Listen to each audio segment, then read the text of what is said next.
क्या मध्य पूर्व में एक और बड़े युद्ध का खतरा टलने वाला है? क्या अमेरिका और ईरान के बीच महीनों से चल रही तानातानी अब किसी बड़े समझौते की तरफ बढ़ रही है? और क्या दुनिया की सबसे अहम समुद्री राह हॉर्मुज़ स्ट्रेट फिर से पूरी तरह खुलने वाला है?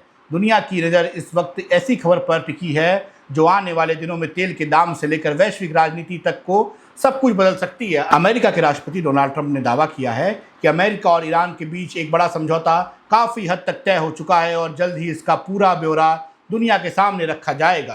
ट्रंप ने कहा कि संभावित समझौते में हॉर्मुज़ स्ट्रेट को फिर से सामान्य तरीके से खोलना भी शामिल हो सकता है। वहीं हॉर्मुज़ स्ट्रेट जहां पिछले कई महीनों से तनाव इतना बढ़ चुका था कि दुनिया को डर था कि कहीं तेल सप्लाई रुकने से वैश्विक आर्थिक संकट न पैदा हो जाए। सोशल मीडिया पर ट्रंप ने लिखा कि सऊदी अरब, संयुक्त अरब अमीरात, कतर और अन्य खाड़ी देशों के नेताओं के साथ उनकी बेहद सकारात्मक बात हुई है। उन्होंने कहा कि अमेरिका, ईरान और अन्य संबंधित देशों के बीच शांति को लेकर सहमति लगभग बन चुकी है और सिर्फ अंतिम रूप देना बाकी है। इतना ही नहीं, ट्रंप ने यह भी बताया कि उन्होंने इजराइल के प्रधानमंत्री नेतन्याहू से भी फ़ोन पर बात की, जिसे उन्होंने बहुत अच्छी बातचीत बताया है। हालांकि ट्रंप ने समझौते की पूरी शर्तें सार्वजनिक नहीं की, लेकिन उन्होंने साफ कहा कि कोई भी समझौता ऐसा होगा जो ईरान को परमाणु हथियार हासिल करने से पूरी तरह रोकेगा। अब सवाल यह है कि आखिर अचानक ऐसा क्या हुआ कि युद्ध के मुहान पे खड़े अमेरिका और ईरान बातचीत की मेज तक आ गए हैं। दरअसल फरवरी के आखिर में अमेरिका और इजराइल ने ईरान पर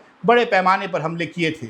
इसके बाद पूरे मध्य पूर्व में तनाव भड़क उठा था। जवाब में ईरान ने इजराइल और खाड़ी क्षेत्रों में अमेरिका सहयोगी देशों को निशाना बनाया था। दुनिया को डर सताने लगा था कि कहीं ये टकराव तीसरे विश्व युद्ध जैसी स्थिति न बना दे। लेकिन अप्रैल की शुरुआत में युद्ध विराम पर सहमति बनी और इसके बाद से लगातार बैक चैनल बातचीत चलती रही। अब पहली बार दोनों पक्षों की तरफ से ऐसे संकेत मिल रहे हैं कि कोई लंबी अवधि का समझौता संभव हो सकता है।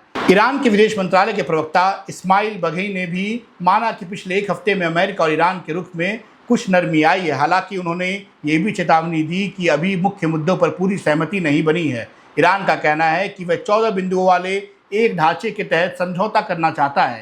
ईरानी अधिकारियों के मुताबिक अगले 30 से 60 दिनों में आगे की बातचीत हो सकती है और इसके बाद अंतिम समझौते का दिशा तय किया जाएगा। लेकिन कहानी का सबसे अहम हिस्सा है हॉर्मुज़ स्ट्रेट। दुनिया के सबसे महत्वपूर्ण समुद्री रास्तों में गिने जाने वाले इस इलाके में दुनिया के बड़े हिस्सों का तेल गुजरता है। अगर यहाँ तनाव बढ़ता है तो असर सीधे पेट्रोल डीजल की कीमतों पर पड़ेगा। 13 अप्रैल से अमेरिका ने ईरानी बंदरगाहों को नाकाबंदी कर रखी है। अमेरिकी सेंट्रल कमांड यानी सेंटकॉम का दावा है कि उसने अब तक 100 जहाज़ों का रास्ता बदलवाया, 4 जहाज़ों को निष्क्रिय किया और मानवीय सहायता वाले 26 जहाज़ों को गुजरने दिया था। सेंटकॉम प्रमुख एडमिरल ब्रैड कूपर ने कहा कि इस कार्रवाई से ईरान का समुद्री व्यापार लगभग ठप हो गया है और उस पर भारी आर्थिक दबाव बना है। दूसरी तरफ ईरान दावा कर रहा है कि उसने हॉर्मुज़ स्ट्रेट के आसपास सैन्य नियंत्रण स्थापित कर लिया है। ईरान का कहना है कि अब इस रास्ते से गुजरने वालों जहाज़ों को पर्शियन गल्फ स्टेट अथॉरिटी से अनुमति लेनी होगी। हालांकि अमेरिका और उसके सहयोगी देश ईरान के इस दावे को लगातार खारिज कर रहे हैं। अमेरिका ने जहाज़ों को साफ निर्देश दिए हैं कि वह ईरान के नियमों को ना माने। यानी एक तरफ शांति की बातचीत चल रही है, दूसरी तरफ समुद्र में ताकत का प्रदर्शन भी जारी है। यही वजह है कि दुनिया अभी भी पूरी तरह निश्चित नहीं है। अब सबसे बड़ा सवाल यही है, क्या ट्रंप वास्तव में मध्य पूर्व में शांति समझौता करने जा रहे हैं? क्या ईरान अपने परमाणु कार्यक्रम पर समझौता करेगा? और अगर हॉर्मुज़ स्ट्रेट पूरी तरह खुल जाता है तो क्या दुनिया में तेल की कीमतों में राहत देखने को मिलेगी? क्योंकि इस समझौते का असर सिर्फ अमेरिका और ईरान तक सीमित नहीं रहेगा। इसका असर भारत समेत पूरी दुनिया की अर्थव्यवस्था, तेल बाजार और वैश्विक राजनीति पर पड़ सकता है। अब देखना होगा कि आने वाले दिनों में करीब करीब तय समझौता वास्तव में शांति लेकर आता है या फिर मध्य पूर्व में एक बार फिर नए संघर्ष की आग में ढकेल दिया जाता है। आपकी क्या राय थी इस पूरी खबर पर? जरूर कमेंट बॉक्स से बताएं। आप देख रहे थे संपूर्ण भारत में आपके साथ कृष्ण तिवारी। धन्यवाद।